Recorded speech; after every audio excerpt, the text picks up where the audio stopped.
Police tape and flowers, the grimly familiar ritual of another death on our streets. Every 14 minutes, there's a knife crime across England and Wales. Almost every day we see news about violence in London. With the death toll up to at least 51 in 2018, are we really facing an epidemic? Has there been a steep rise in knife crime? Let's see what we can find out from the data. The first step will be to find some data. The UK government has an open data policy and published searchable datasets. Here we find data about violent crime where a knife was used. Knife crime open data details the number of offences nationwide. We can load the data into Python to begin our search. Here we can see the year and quarter a crime occurred, the police force that reported it, the type of offence, and how many times it was recorded. Let's limit to those crimes which occurred in London and calculate how many of each type there were in each quarter. We can view the evolution of the crimes and see that there is indeed a drastic spike in the number of crimes involving a knife in the last year. This is a time series where we can forecast how many crimes may occur in each quarter in the future based on what has happened in the past. There are numerous tools with which this can be achieved. One such tool is Profit, which is open source and was released by Facebook. Looking at the Quick Start Guide, there are some code snippets here which we will use on our dataset. Profit will look for growth trends, change points, and seasonal variation in the data. Using this, it will extrapolate going forwards into the future, which we can see in this plot. Each black dot represents a piece of observed data, and from this point onwards we see a prediction for how many crimes involving a knife will occur in each quarter. It does paint quite a scary picture, with up to 5,000 crimes occurring in London in a single quarter as a worst case scenario. We've seen that there has been a rise, and there is an expectation for the rise to continue. Can we now be a bit more specific about where these crimes are occurring? The UK police release data right down to the specific crime level, going as far back as 2013. They have a very friendly API which makes the data very easy to download. Looking at this data, we can see the month in which the crimes happened, the latitude and longitude of where the crime happened, the type of crime, and the local authority district the crime occurred in. All types of crime are recorded, but for our purposes we will look at the possession of weapon crimes that occurred in London.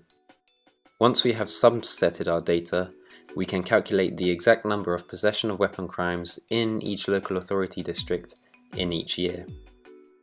Using the latitude and longitude of each crime, which gives us an almost exact location of where the crime took place, we can then use all these points to generate a heat map, which will give us a better understanding of where these crimes have occurred in London. The dark red spots indicate a greater intensity, which means that more crime occurs in those areas. If we create a map for each year's data, we can see how it spreads. As each year progresses, we can see that the centre of London's intense spot gets bigger and bigger, spreading further out of the city and even joining up with other clusters. Similar work has been carried out by April Zioli, a criminology professor, as described in a Hidden Brain podcast. April wanted to see if there were patterns to the mayhem. When she overlaid maps showing crime data from one year to the next, she noticed something interesting. The blotches that showed the highest levels of crime seemed to metastasize from year to year. There's obviously no virus that causes crime, but April started to wonder, is it possible that crime can spread like an infectious disease?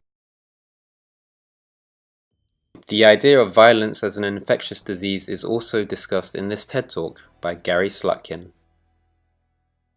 Well, what really predicts a case of violence? And it turns out that the greatest predictor of a case of violence is a preceding case of violence, which also sounds like if there's a case of flu, someone gave someone a case of flu, or a cold, or the greatest risk factor of tuberculosis is having been exposed to tuberculosis. And so we see that violence is in a way behaving like a contagious disease. We've seen that violence acts like a contagious disease. So then can we treat violence like a contagious disease? It turns out that yes, we can. As in 2005, Strathclyde Police set up the Violence Reduction Unit to tackle their violent crime problem. They set out to treat it as a public health issue, and here we can see the effects it has had.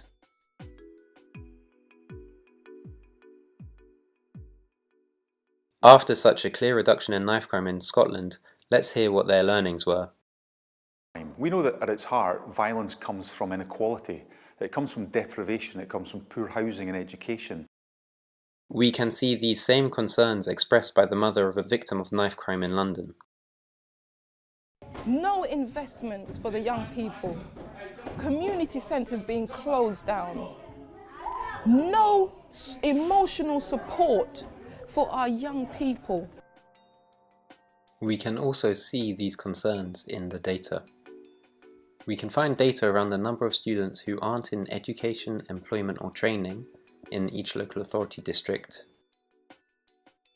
The Office of National Statistics also publish population estimates for each local authority district each year. If we look at the population file we downloaded, we can see estimates for the number of people living in each lad in each year. We can then read in the number of weapon crimes per lad per year we created earlier and join these tables together.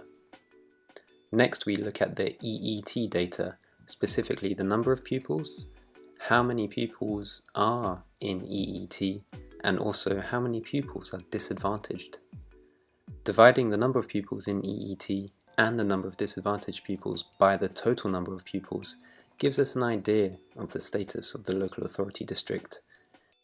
Finally, calculating the number of weapon crimes per 1,000 people in a local authority district allows us to compare the rate of crime to the rate of EET and disadvantaged pupils. Looking at these plots we have created, we can see that the number of weapon crimes per 1,000 people reduces as the number of EET pupils increases.